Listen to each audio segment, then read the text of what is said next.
on this computer. Yes, it is 1 o'clock in Hawaii. Yeah. Welcome, everyone. It's great to see you this evening. We're really happy that you could join us for this NEA Teacher Quality webinar on rethinking grading. My name is Ann Nutter-Kaufman. I'm a manager in our Teacher Quality Department here at headquarters in Washington, D.C. And we're really excited to delve into this topic and learn a little bit more. We'll give you some more information about certificates and credit and those kinds of things a bit later on, but I am going to go ahead and pass it to our executive committee member, Hannah Vandering. Hannah? Well, good evening, everyone, and welcome to our webinar this evening. My name is Hannah Vandering. I'm an elementary PE teacher from Oregon, and I proudly serve our members on the NEA Executive Committee, and super excited about the work that we're doing within our union, where we've stepped up and stepped in to take care of our students and each other during this pandemic. So thank you for joining us tonight. As with all of our meetings with NEA, we begin our meetings by acknowledging that we all, no matter where we are across this country, meet on the traditional lands served by America's First Peoples.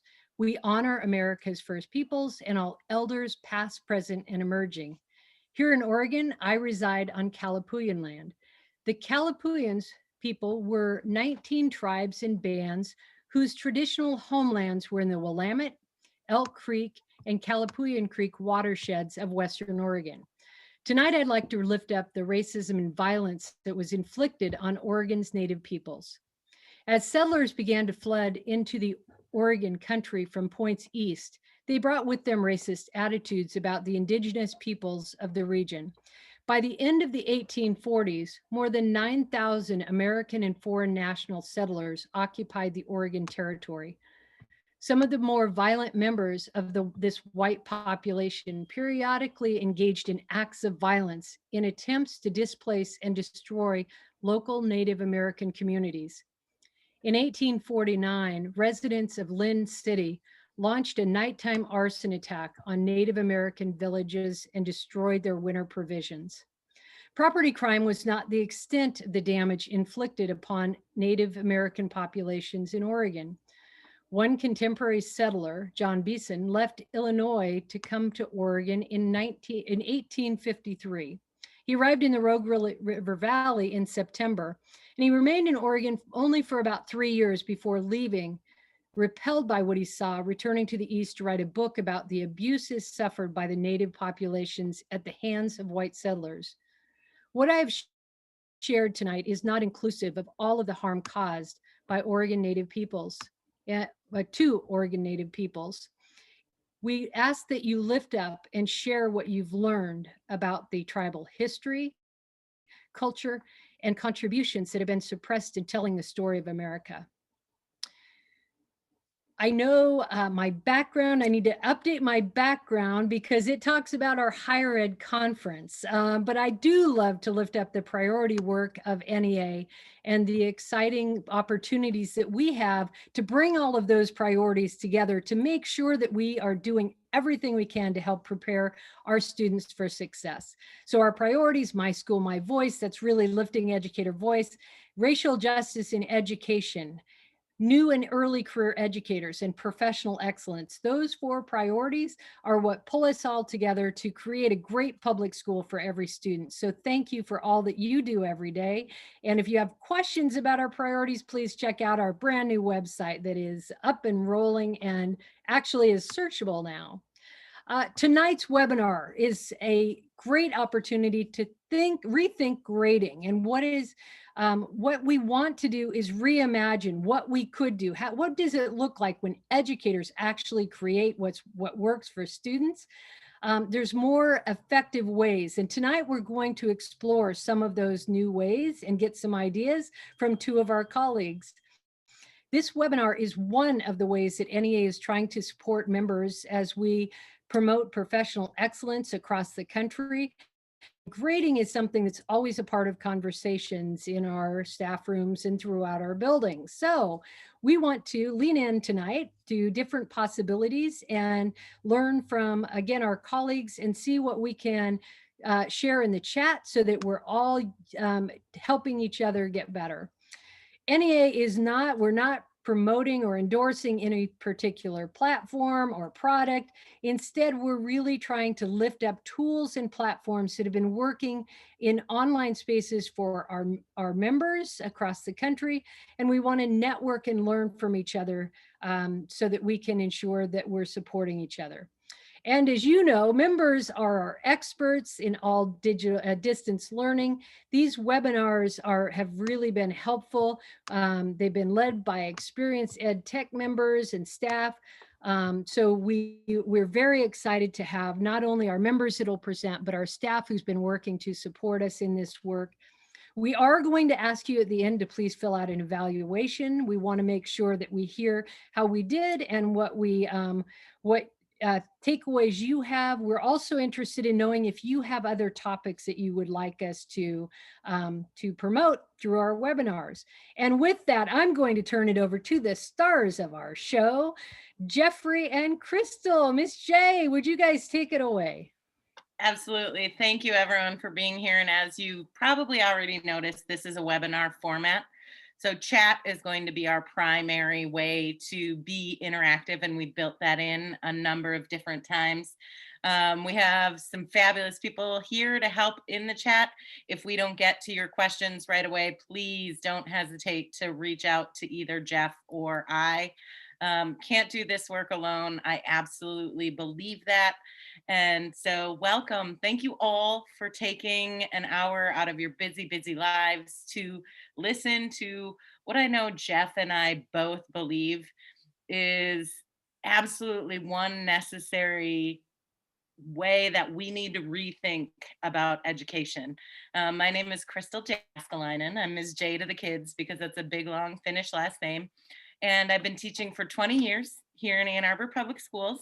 And I've had the joy of being at both the alternative and comprehensive at the secondary level. I love ed tech. I don't always know why it works. I just figure I'm not going to break Google. And so we, wherever you pick up whatever nugget you take away from today, another thing I learned when I was trying to become a runner is that forward is a pace. And so we're going to throw a lot at you tonight. And this is an ongoing conversation that is personal in its implementation. So wherever you enter and wherever you exit tonight is absolutely okay. And we're here for you. Jeff? Thanks, Crystal. I'm Jeff Austin. I'm the English Department Chair, Instructional Coach, and Writing Center Director at Skyline High School in Ann Arbor. I've worked in several districts before coming to Ann Arbor a decade ago. So this is my 15th year. You can find me talking about this on Rethinking Grading and other topics at NCTE pretty frequently. Crystal has said a lot of really great things. I just also want to acknowledge that big change often starts with very small steps.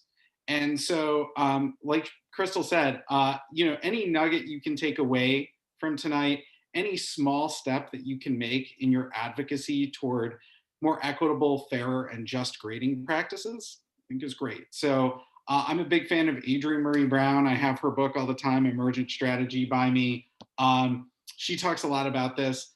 I think we can get to more humanized learning environments with these small steps that lead to sort of these big changes. So I super appreciate you being here and taking an hour out of your Monday night, particularly with all of, I'm going to wave my hands, all of this going on. So thanks for being here. Go ahead, Jeff. All right. Well, to get to know each other a little better, this is a webinar, so we're going to use chat, as we've said.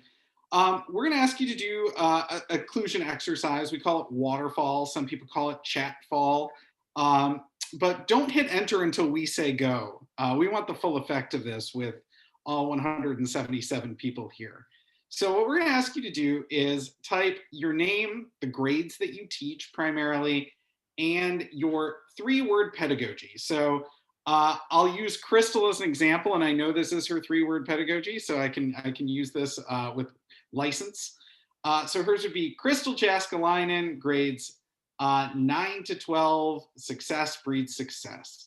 So don't hit enter until we say go. We're going to give you like a quick 30 seconds to type yours in. And then once everybody has an opportunity to type theirs in, we will all hit enter at the same time and kind of scroll through. So maybe another 20 seconds to enter through your name, your grades that you teach, and your 3-word pedagogy. And full transparent facilitation, right? Chat is a great way to bring your visual or your virtual students in. It's safe, and the waterfall means that they can wait and feel confident that everybody is going to be participating at the same time. On that note, let's all hit enter if you haven't yet. Hey, there you go. That's so fun. You gotta love it. That's awesome. I will say, Dr. Goldie Muhammad's 5th pillar of joy in her historically responsive literacy framework, I get a little bit of joy from doing this waterfall every single time. So let's take a minute and yeah, scroll through, see who's here. Small steps can lead to grand leaps. Thanks, Suzette. That's straight out of Adrienne Marie Brown. That's great stuff. Compassion creates rigor. Woo. That orientation is all about that. Like, that's the first step in this ungrading journey. For me, it was absolutely right. I needed to put the students first. Access plus success equals completion. Thanks, Elizabeth. That's really good. We'll be talking about some access tonight, and how rethinking grading can provide some access. Oh, Wendy said opportunity and failure. Yes. Ooh, we need to reframe how we talk about and how we assess failure. Absolutely. Yeah. Learning over grades. Thank you, Emily. You've hit the nail on the head. Yep, absolutely. Growth is learning, right? Like, let's take that during this pandemic, this concept of learning loss. I admittedly, right, my orientation, I work at a school that is all of the numbers about who isn't successful in school, but they're all geniuses. So school hasn't been working for them yet. And so making school work for all students. I saw all equals all. Absolutely. And then we've got, like, everyone's an artist. One of my favorite sayings as an English teacher, everyone's a writer.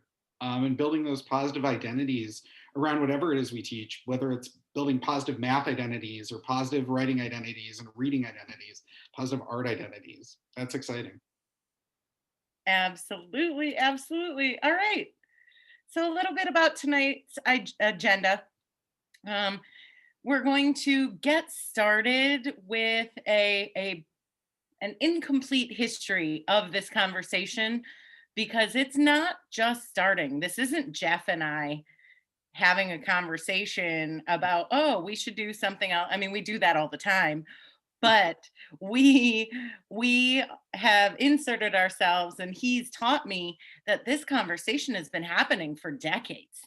And so I'm working to catch up and keep up and think about what that means for my own practice.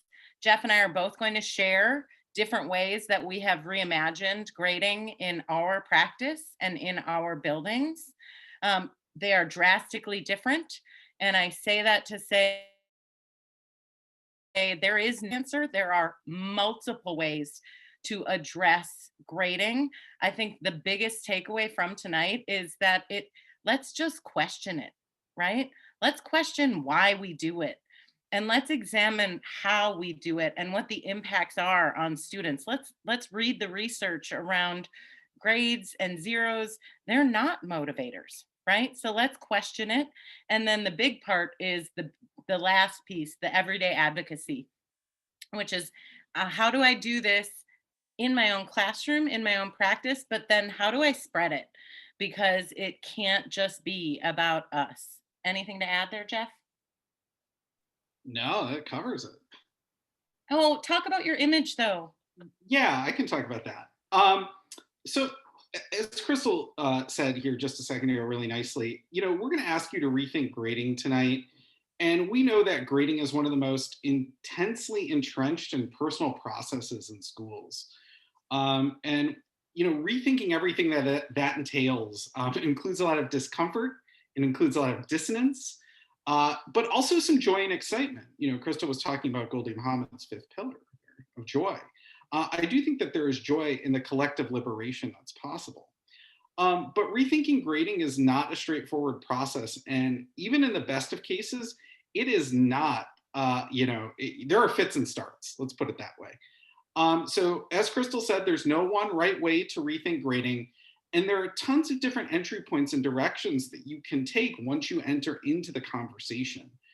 And everybody's journey to agency, equity, and liberation is going to look a little bit different, depending on your classroom, your school, and your local context. So, we're trying to free up the imagination a little tonight. So there's no one straightforward path that we can. I wish we could give you a checklist and you could walk out of here with that. Unfortunately, that's just not the case because things are idiosyncratic. They're different. One of my sayings is context matters, and I think nowhere more than here, maybe, in some respects. So that's the gist of the diagram. Because we, as Jeff said, context matters. And so we're coming to you as presenters today, but that by no means says we are the end all be all, right? This is just, we had this opportunity and I'm so excited to spread these seeds of thought around just rethinking grading. And we wanted to make sure ahead of this webinar that we let you know it's not a how-to. This is much more a webinar around questioning our own pedagogy and our own practice and taking that first leap into maybe doing things differently.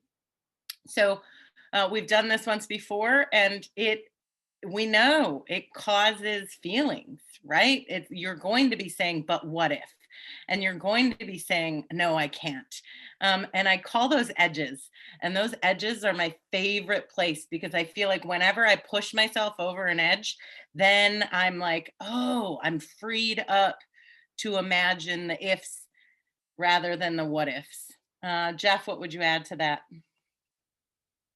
Yeah, I think you've hit the nail on the head here, Crystal. I just also want to add that, we're going to talk a lot about advocacy at the end of this, and allies are an important part of advocacy. Please see Crystal and I as your champions, people that are willing to go on this journey with you.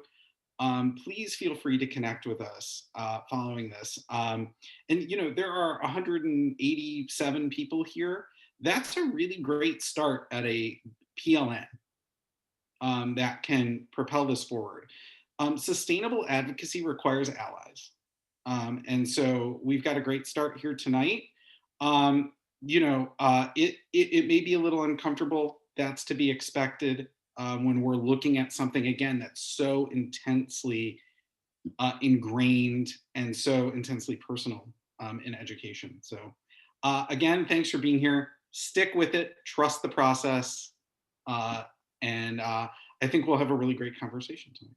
Absolutely. And to go back to the title, that piece about equity, grading is absolutely an insidious practice, and its negative impacts impact exactly the populations that we are, we as a nation have struggled to educate. And really what we need to do is perhaps examine our own traditional ways of doing things. So equity is at the center of this journey. And so we want to just be transparent about those big shifts because you will feel them. As we enter, we thought it important to start with the idea that this is an ongoing conversation. And that quote at the top by Schneider and Hunt says, grading remains a central feature of nearly every student's and teachers' and parents' school experience. As such, it can be easy to perceive them both as fixed and inevitable, without origin or evolution. An effect of this is that despite their limitations, grades are often accepted quite uncritically by all parties involved. The fact that you are here tonight and you voluntarily signed up to join a webinar on a Monday evening called Rethinking Grading proves that you're already willing to accept that as a concept. And this crazy journey that we've outlined here are just some entry points to the conversation that has been going on for decades. So we began over here with the case against grades, Alfie Cohen. If you're not familiar, check him out. All of these are linked in the slides that you have for you. But we go all the way up to this newer text called Ungrading, edited by Susan Bloom. And wherever you are on your journey, one of these might be the best entry point for you. And we're here to kind of help you figure out where your entry point might be. Jeff? Yeah, just to echo that, we've been talking a lot about Goldie Muhammad tonight. Goldie Muhammad's getting some love in the chat, and she deserves it all. She's one of my favorite stories from her, though, is she tells the story about when she was studying in South Africa, and somebody would enter the conversation, or they would come into the classroom, and the teacher would stop and say, "We're now more complete." And I think, the fact that, like Crystal said, you're here at this webinar in the middle of a pandemic on a Monday night says a lot. And we're more complete now that we're all here. Adrienne Murray Brown also says there's a conversation that only the people in this room can have. So find it. We hope to do that tonight too. Like Crystal said, one more thing I want to acknowledge is that this is an ongoing conversation. It's been ongoing for decades. And writing about what we consider to be progressive education, that writing has probably been going on for a century or more. So we're all entering at different points, and that's okay. One of the metaphors that I think is really helpful here is to imagine that you're going to a party. You're about an hour late. Conversations have been happening without you there, and you need to figure out where you fit in. Eventually, right, you'll get the lay of the land. You'll put your oar in the water. You'll find out where it's okay to put your voice. So you'll find that entry point. You could be coming at this in a number of ways. You could be just starting your journey to rethinking grading. You could be a veteran of the rethinking grading movement and progressive education. I think there's something here for everybody tonight, including gaining a PLN, some work around advocacy. The other thing I want to say here is as you go through this, it's not like you have to agree with everything. Skepticism is okay. It's healthy. Asking questions is good. But we're going to ask that you keep an open mind even as you experience a little discomfort.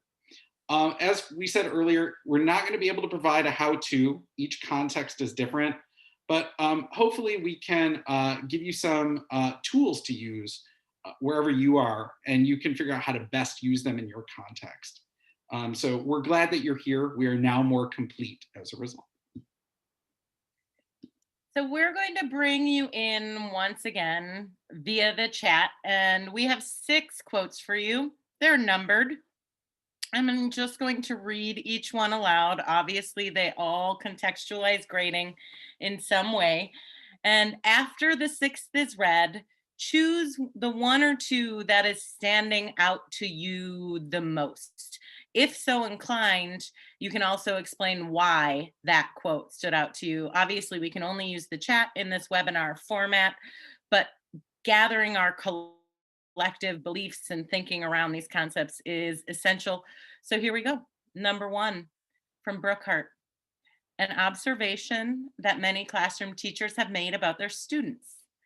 If a paper is returned with both a grade and a comment, many students will pay attention to the grade and ignore the comment. Research bears that out too. Number 2, Asao Inouye says grading is almost always employed in order to control students and sometimes their teachers, force students to be accountable and sometimes their teachers, and measure or rank students and sometimes their teachers, either against each other or against a single standard. Each of these purposes for grading in classrooms is detrimental to learning generally and more harmful to many students of color and ratio-linguistically diverse students. Number 3, from Joe Feldman. A humbling but reluctantly honest reason many of us continue to use the 0 on a 100-point scale may be because the 0 satisfies a psychological need. While Reeves sardonically recognizes teachers need to punish these little miscreants who fail to complete our assignments, this need among us to feel satisfaction to hold students accountable for not following our directions is real and powerful. Number 4, our results suggest that the information routinely given in schools, that is grades, may encourage an emphasis on quantitative aspects of learning, depress creativity, foster fear of failure, back to that original 3-word pedagogy, and undermine interest.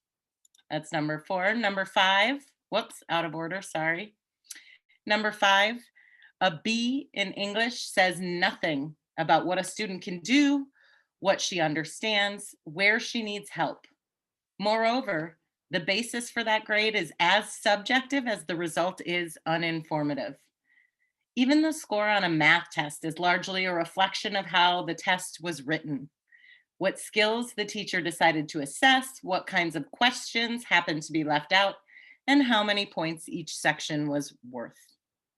And finally, from my Twitter favorite, Jesse Stomel, ungrading is not as simple as just removing grades.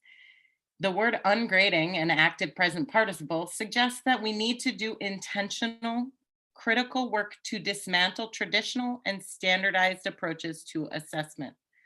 There's a lot to read, certainly, but no neat and tidy point of entry.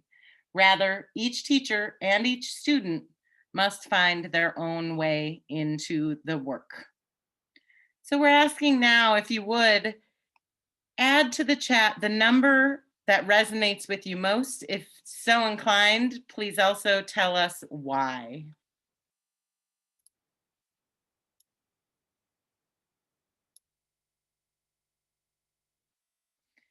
And just a reminder, you can change your chat to panelists and attendees so we can all see each other.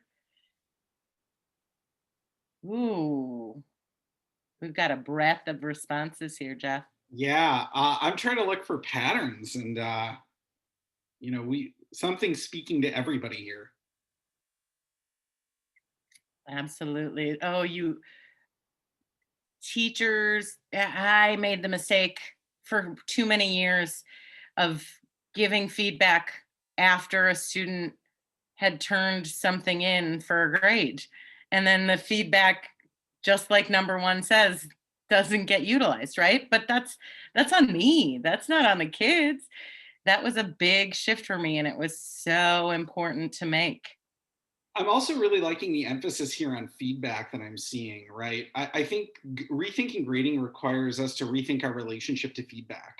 And to what extent are we feedback literate? To what extent are our students feedback literate? And to what extent are our schools feedback rich places? So there's a lot of rethinking about feedback that does need to happen along with rethinking grading. Victoria brought up rubrics in the chat and said it's a separate issue. It's not a separate issue. This is Jesse Stomel and Asao and I had this fabulous webinar, and one of them, I don't remember which one, just said grading is insidious. Like it's everywhere. So once you start to unpack this, it's going to impact your lesson planning. It's going to impact your course organization. It's going to impact how you deliver feedback. It's going to impact how you communicate with families about progress. So it's all wrapped up in there together. Absolutely. Asao talks about this in one of his books that we'll touch on in a moment. But when he started to rethink grading, he goes, "Oh, I had to rethink everything, including my own judgment." And my own sense of what was, quote unquote, good. So this is why it gets to that personal level sometimes that we find is that, it does cause rethinking of large scale parts of our practice. Absolutely. Erin and Suzette both mentioned, right? Like grades, once we get down to it, they maybe are doing the opposite of what we want, right? They're killing that creativity. They're making students fear risk taking, and that's what we want. But yet our grades punish mistakes. So it's counterintuitive once we start to dismantle it. Yeah, and Nicolina in the chat also said that their school recently had a conversation about not using zeros that revealed a lot. We'll talk about that a little later about what kind of things get revealed when you have these conversations, and then kind of how to approach that when you do have these conversations with other people, because eventually, as Crystal said earlier, and as Alfie Kohn says in the introduction to the Ungrading book, we can take the low-hanging fruit of our classroom, but then we need to grab the ladder and start grabbing the higher fruit, which is more systemic change. Oh my goodness. Yes. And there's so much great conversation going on in the chat. We could just stay there. Oh, but let's take a look at the way Jeff and I have implemented it. Jeff? Like we said before, again, these are just 2 entry points. These are not these are some, some entry points. You can find 100 different entry points. So we just want to preface that. But we'll talk about our own journeys a little bit. So I want you to think back, if you're as old as I am, to when Facebook first started, okay? And one of the choices that you could have about being in a relationship was it's complicated. And I would think that accurately describes my historical relationship with grading. It's complicated. And maybe you feel the same way. So in a district that I previously worked in, grades were frequently used as a means of control. And maybe you've had this experience too. Long parts of department meetings were spent talking about who was the hardest grader in the building. I tried to fit into this culture, at least for a little while, because I wanted to fit into my new department. And I also thought that grades were a required part of learning. That was something that had kind of put me out there. But I want to say that my relationships with students suffered, and the conversations in my classroom were pretty indicative of that. So I would get questions like, what's the difference between a 92 and a 93? Or why should I get a 0 for late work? Or what's the difference between size 11 and size 12 font for my grade? These are good questions. They're fair questions, but they were ones that I really, at that point in my career, didn't have the capacity to answer, at least in any way that's not embarrassing, at least as I looking back. So I relied on some of the, school compliance complex talking points because I said so. I'm the expert. Check out the degrees on the wall. You get what you earn and you get what you deserve. So with these questions, my grading practices were less about giving kids feedback, honoring their literacies and funds of knowledge, or collective liberation that I had written about in college a lot and that I had tried to practice in my student teaching. I relied on my own biased notions about what kids deserved. Something that Cornelius Minor talks about in his anti-racist grading piece that's linked on the path slide. But Cornelius Minor also in that same piece reminds us that pernicious grading practices often start with pernicious pedagogies. And I just want to say that I find from my own experience that to be true. I drifted away from things that I knew to be like helpful and good, conferencing. And I started, as an example, I started grading at my kitchen table and I was leaving margin comments into the void. I actually watched kids, you may have had this experience too, just throw the paper into the recycle bin on their way out. They looked at the grade and it was done. So a couple of things for me. This was not sustainable and was making me unhappy at work. The whole reason I wanted to do this job was because I wanted to work for kids, but I felt like I was working against them. You can imagine what my classroom looked like. Kids were pretty disengaged. They took the path of least resistance, and resentment simmered just at or below the surface. There's all this research, as Crystal was pointing out, that where you start with grades can impact you for the long haul. So long story short, for me, being a gatekeeper rather than a door opener was really an untenable situation. Jesse Stomel says we need to give students reasons less banal than grades to do the work of learning. And Goldie Muhammad says we need to start our student stories with genius. I was not doing either one. So all of this was formative. I started to question my own judgment. And in the process, I started to question large parts of why I was judging the way I was and what power dynamics were at work in that judgment. So as it turns out, there's a lot to unpack there: race, gender, sexual orientation, class status, linguistic biases, and probably a lot more than we have time for in this webinar. This is a journey that I'm still on, obviously, in the identities that I inhabit. And this isn't a journey I'll be on for the rest of my life. So I've been on my journey for a better part of a decade. And with some zero-based thinking, I started to consider what I would build if the system that, if the current system didn't exist. Like, what would I build in its place? What small steps could I take to getting there? And I want to say that the steps metaphor is really intentional. Mia Zamora and Mahabali write a lot about what things look like at the intersections of care and equity. And they ask us to think about what that intersection looks like, feels like, and sounds like at the level of course design, in-course practices, how we respond to certain situations, and in the personal and private. Now at this point in my career, I'm in a different district and role, and I'm an advocate for grading reform, and as you can see on the screen, labor-based grading practices. And I was inspired by the work of Asal. At the beginning of a term, I co-create a contract with my students about how much labor constitutes an A, B, C, or D, as a final grade remains a requirement and a true mandate at my school. But I control the inputs, or maybe more specifically, my students and I control the inputs. So when people first hear about labor-based grading, I get a lot of criticism that I've set up a system with a lot of loopholes that are ripe for exploitation. But I'm going to go back to my 3-word pedagogy: trust your students. If they show up to your class, especially during a global pandemic, they want to learn and they want to do the work. I'm not going to sit here and tell you that nobody has ever exploited this system.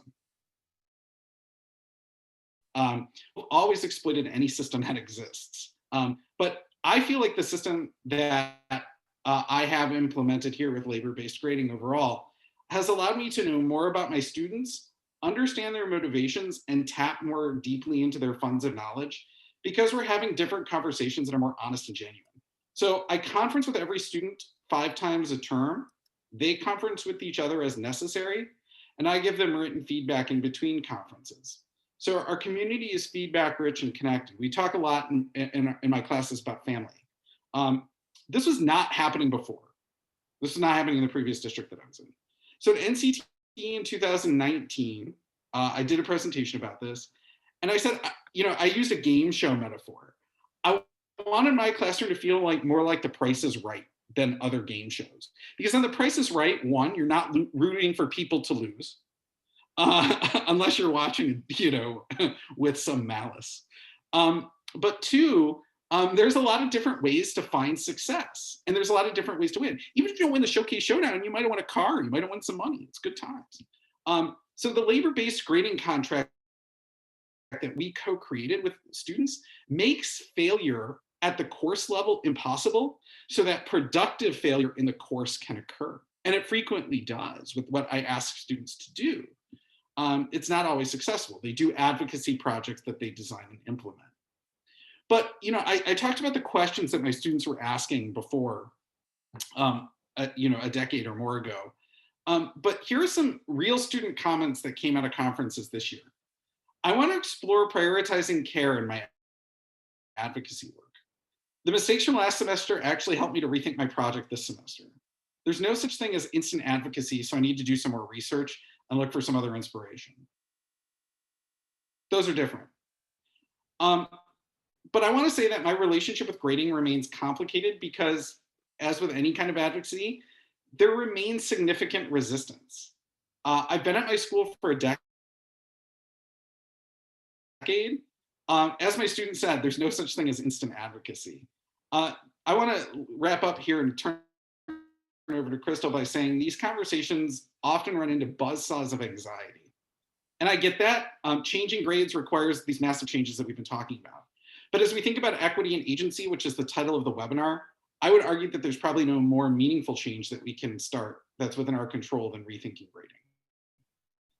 So changing my practices with labor-based grading has made me less of a gatekeeper, and more students can come through the front door of my classroom as their fullest selves, and they can find success. I want to also mention that students and parents have actually responded very positively to these changes, almost with a sense of relief. This is not perfect. I am not perfect, and I won't ever be, but it's better. And I feel like the arc has bent toward fairness and justice in ways that are, as I said, more beneficial for access and equity and agency and all the things that this webinar is about. So if you don't like what I have to say, I'm going to turn it over to Crystal. She's going to give you a totally different viewpoint, a totally different entry point. So, Jeff, could I just point you to man the Q&A too while I'm chatting, because some brilliant questions came in there. So my journey is parallel, but quite different. I teach at a small alternative high school in Ann Arbor. And the one thing all of my students share is that they have been harmed by the traditional system.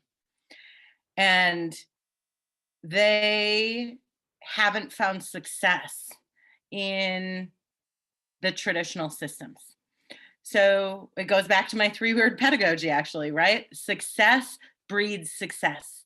So how can I provide my students with multiple varied entry points and opportunities for success again and again and again, day after day after day, because I need to be there for them and ready to accept them whenever they are ready to come through the door and engage, right?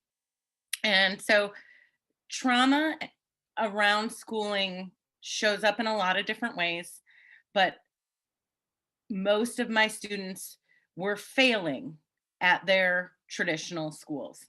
And so I began this ungrading journey actually at Skyline, where Jeff is. We worked together at one point. We did this great idea around mastery-based grading, and standards-based grading can be one step along the path. That is not what Jeff nor I have implemented, but it is something to look into that is more connected to content. What I decided to do was gamify my grading. I've always had the belief that grades are rather arbitrary anyway. And at the same time, though, they have kind of a social power of understanding, right? Parents know it, students know it. And so how do I gamify my grading? I created a point system, and I call it progress points. And students either earn all the points or they pick up when they come in to earn all the points. So it's playing the grading game, but I'm not using the points in any way towards evaluation. And so students have a point total goal. If they want to finish with a letter grade, I set a minimum total points that they have to hit, and that means credit. This goes to one of the questions that I got in the chat. Grades tied to credit, oh my goodness, we harm children because they didn't show up one day, and we call it a 0, and then they fail, and getting them off track, like that's a whole other rabbit hole. But sorry, I didn't write the name of whoever asked that. High school especially, you hold the future of your children in your hands, and those zeros matter to that, and they don't motivate. So what progress points does instead is I don't use the 0. They've either earned the points or it's blank, and it takes that fight out of it. If something comes in incomplete or incorrect, I give them feedback on how to correct it, and then they can turn it in for all of the points. And so instead of me being the gatekeeper, actually this still has a little bit of the gatekeepiness. I'm not all the way ready to go fully ungrading, but it places the students at the center of their learning, and it gives them daily, tangible, a clear target that they need to hit. It doesn't move. It doesn't depend on how I'm feeling. It doesn't depend on their interactions with me. It just depends on, were you able to accomplish this? I value everything. So kids get points for showing up. Kids get points for engaging in class. Kids get points for choice reading and talking to me about it. Kids get points for everything. And so there's just continuous opportunities to earn points. And I've been able to have about half of my staff, so my coaches in the room, I've been able to have about half of my staff adopt progress points in this virtual world. And I will tell you a few things it takes off the table. At the end of the semester, I don't have I just don't have the stress about what do kids need to do to complete to get the credit. It's all right there. How many, it's not the arbitrary push-pull of give you a D- or no. Everything is laid out ahead of time. The target never moves, and I'm able to work individually with kids to help them meet that target. And I see the question all the time, especially in this virtual world, right, about the students that aren't engaging, aren't coming to class, aren't doing anything. My school has a really great process where we have, and not every school has this, but if any way you can build it in, we have an adult for every 12 kids that reaches out to their 12 every single day.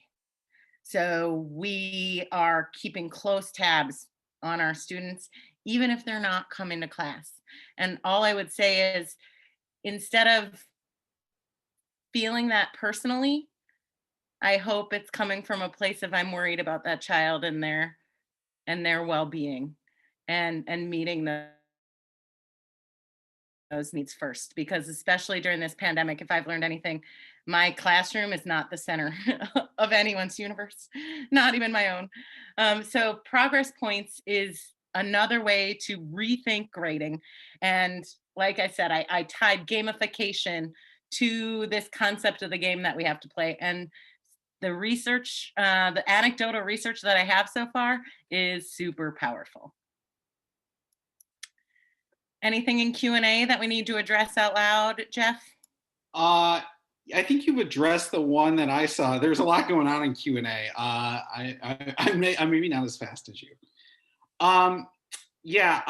You know, like if a student doesn't show up and do the work, my district wants them to give a failing grade.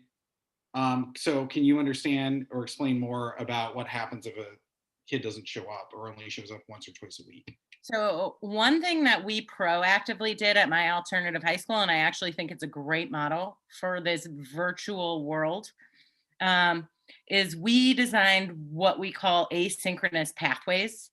So we made doable, accessible, short units that meant a G for credit on a student's transcript, so that if a student is unable to attend synchronously or virtually, or like, it's just a step towards engagement because it was nothing before. Will this get students to engage?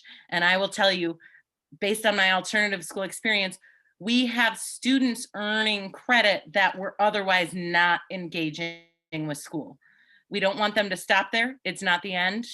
We want to engage them back in school more fully, in class more fully, but especially at the high school level, that target of credit is a huge carrot. And if we push students off of the credit mark, the likelihood of them to drop out and not get their high school diploma and just from one failing grade is huge. So getting creative and thinking imaginatively about, or rethinking, what does credit mean? This was a conversation my coaches in the room, I had a lot with my staff about, what is a credit in your class? You've given D- your entire career, but what does that mean? What would it mean for a student to earn credit?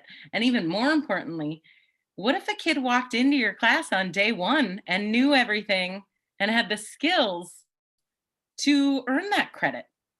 Why should they get the credit? Like, these are just fun questions to think about. Jeff? Yeah, that's I mean, that's a great question, Crystal. I think you really hit the nail on the head. So let's talk a little bit about advocacy here. I think there are two big mistakes that we make when we are rethinking grading. One, we either try to eat the elephant whole, or two, we never address the elephant in the room. So advocacy to reform an entrenched system like grading is going to take time, consistent effort, and as I've said probably 100 times in this presentation, allies. So Kathy Fleischer and Tara Garcia have given us some tools to use to be sure that our advocacy, our everyday advocacy, is effective. I wanted to highlight the everyday component because one, again, we need to be sure our advocacy is consistent. But two, you don't need superpowers or a fancy title to be an advocate, right? We're all advocates now. Welcome. In the beginning of Ungrading, which we showed you earlier, Alfie Kohn says, and I mentioned this before, that we can start with our classrooms, but eventually we have to be talking to others and doing the work to change systems that we inhabit with our students and their families. So again, we have to think about collective liberation. So Fleischer and Garcia ask us to start eating the elephant bit by bit by asking us to identify a concern, in this case, the harm that comes from traditional grading, to narrow that concern to something that can specifically be addressed, like removing late work penalties, for instance. And then using some of our values and community's values, including their alignments and misalignments, to help frame the issue for specific audiences by anticipating some of the common arguments or rebuttals that might come up. So for me, this might look like asking how late work penalties were aligned with our vision and philosophy at Skyline as a mastery school. That seems like a values misalignment. So I think that that is it's really critical to kind of understand your values and your community's values. These steps, I think, sound really simple, but again, as we're going back to the Facebook status, it's complicated. We're not going to be able to do this work alone, so finding your PLN is going to be critical, whether that's local or whether that's global. Hello. And we can also expect pushback and also our own dissonance. That happens. So if our work is truly about agency and equity, we can't stop when we inevitably hit dissonance and pushback. You're here with a couple hundred people tonight. Like I said earlier, that's a great start on a PLN. And what I think a PLN can help you do, right, is process the pushback, debrief the dissonance, and celebrate the wins, large and small, along the way. If you're not going to celebrate the small wins, that path becomes really perilous. And also, I just want to say this is the amazing thing about the NEA and your local EA. You've got built-in PLNs, people that care about schools and kids and families. That's amazing. When we find our PLN and we're allies together, we can make this work of disruption and collective liberation a lot more sustainable. This provides us the motivation to eat the elephant bit by bit. It's a long process. But perhaps the hardest part about this is thinking about our work in a zero-based way. Again, that means imagining what we would build if our current system didn't exist and working toward that meaningfully, which requires us to free our imaginations. It means interrogating our own pernicious pedagogies. And it means thinking about our system complicity and advocating for change, even when it's difficult. And maybe most importantly, not giving away our power as teachers. Don't do that. We might think our voices don't matter or that mandates are mandates. And that we can't make meaningful change, but we can do that. This work is urgent, as we mentioned at the beginning. And so we can't not address the elephant in the room. We really do have to go upon eating it bit by bit. And so that might mean starting small. but advocacy is the critical work here. And being an everyday advocate is really important. Crystal? Absolutely, and I'm aware of our time, so just verbally, I will address some of the questions that are coming up.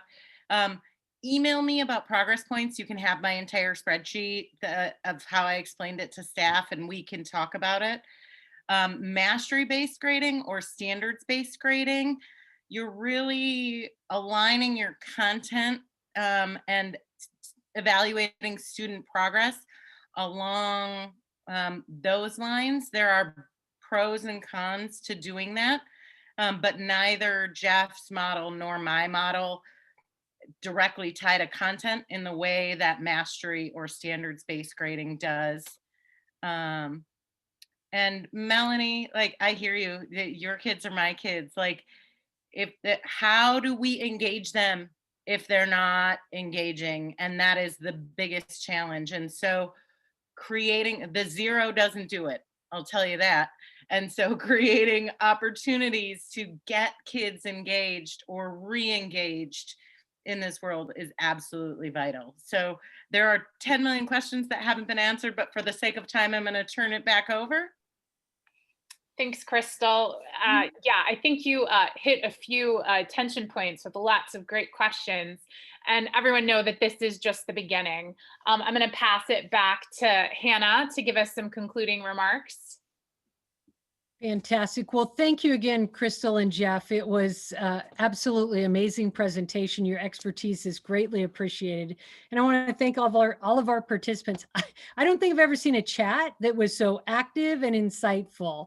So thank you for engaging, and thank you to the presenters for creating that space where we really could engage.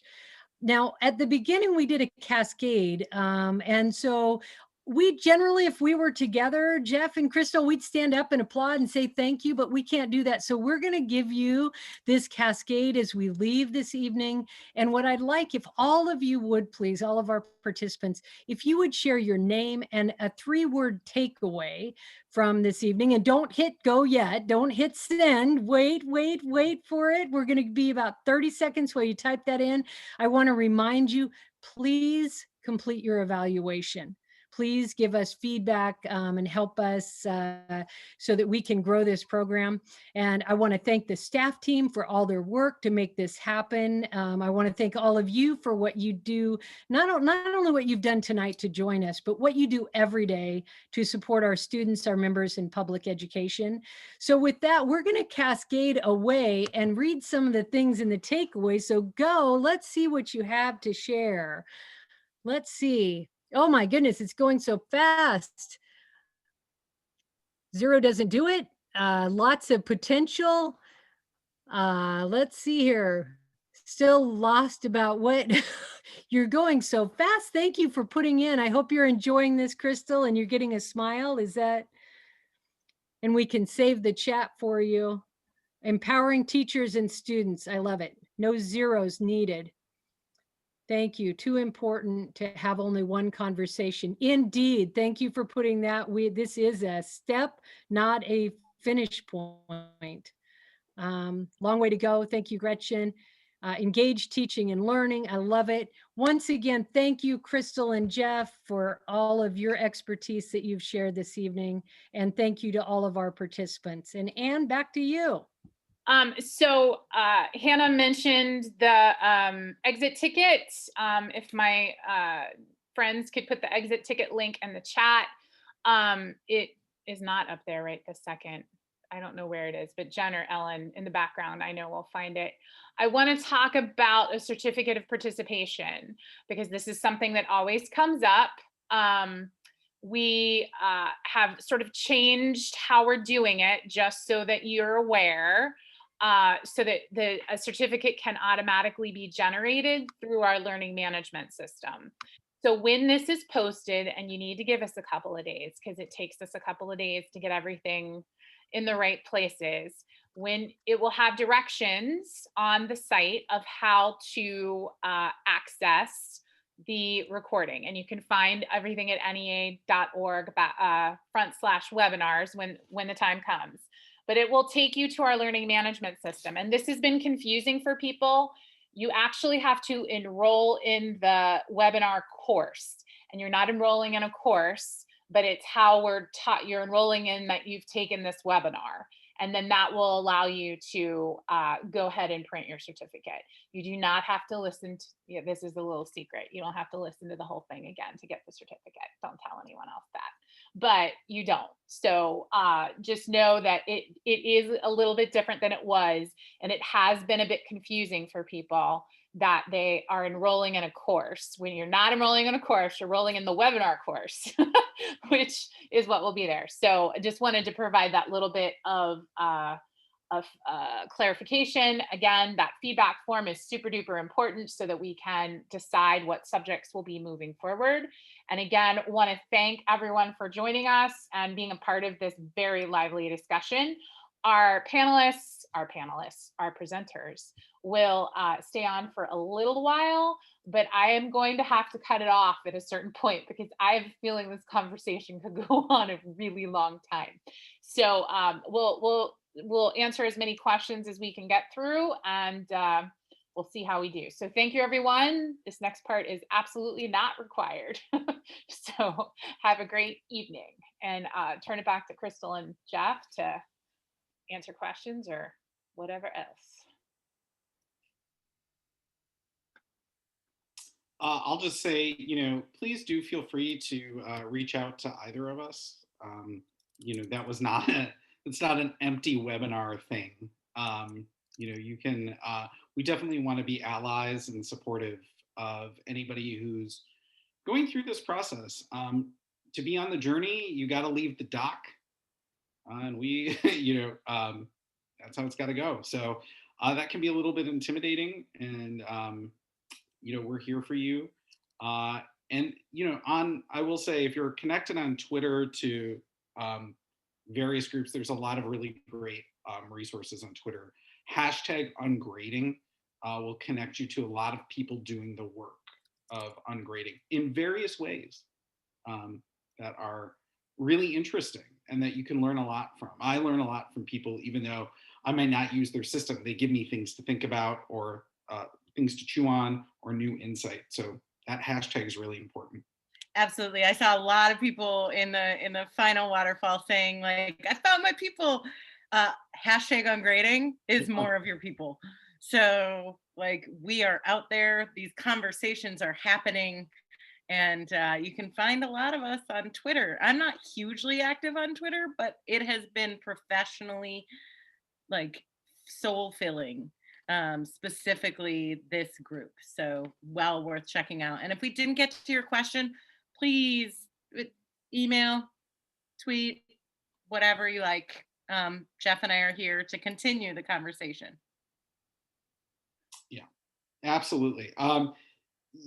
It's interesting. To Crystal's point, it can often feel like you're alone, particularly if you are the first, I'll quote a sow here. If you're the first person across the Rethinking Grading Rubicon in your school or district, it can feel a little lonely. It can feel a lot lonely, actually, and you can feel a lot of pushback. But again, finding your people either through ungrading or your local group that might be involved, I think that can help a lot. It can affirm the things that you need affirmed, and it can help you process the pushback. I mean, I think we've all been through, those of us who've been in the ungrading journey for a long time have seen our share. And so we can all process that with you.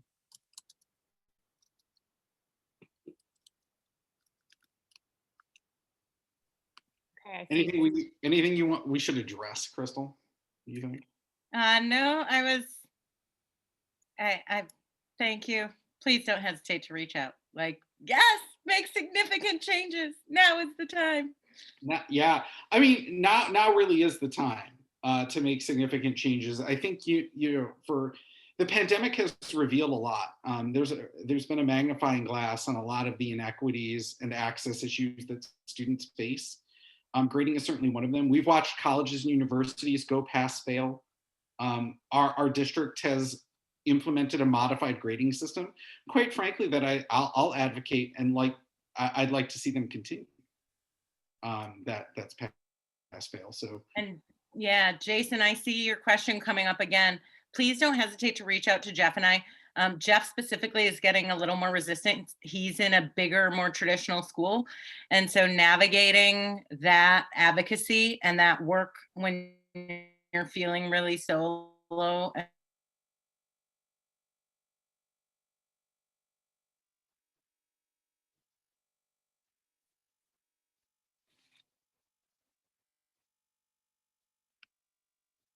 You're not alone. You can repost the slide links. I'm certainly facing resistance from, you know, a lot of different angles, right?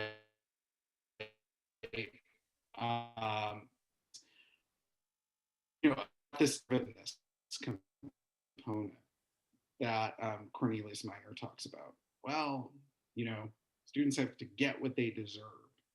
It's an interesting standpoint. I would definitely read that article because I think it reveals a lot. It says a lot. And by the way, I would argue in many ways, those are probably thoughts that at one point we've all had because of the systems that we've been inculcated in and that we've grown up in. So yeah, if you need help navigating that, send me an email or a DM or whatever. And I'm willing to help process that with you. All right, are we good? I mean, this, you know, I think when you start, as you said, when you start talking about it, we could be here for hours. But, you know, this is only one part of the journey, one step in the process. Absolutely. Absolutely. Okay. Go Well, Blue. Let's continue. Go Blue. Do we have a score update? I'm gonna oh my God, I forgot about it. Okay. What are you doing with the score updates, Kristen? I didn't. Don't nobody tell Jeff.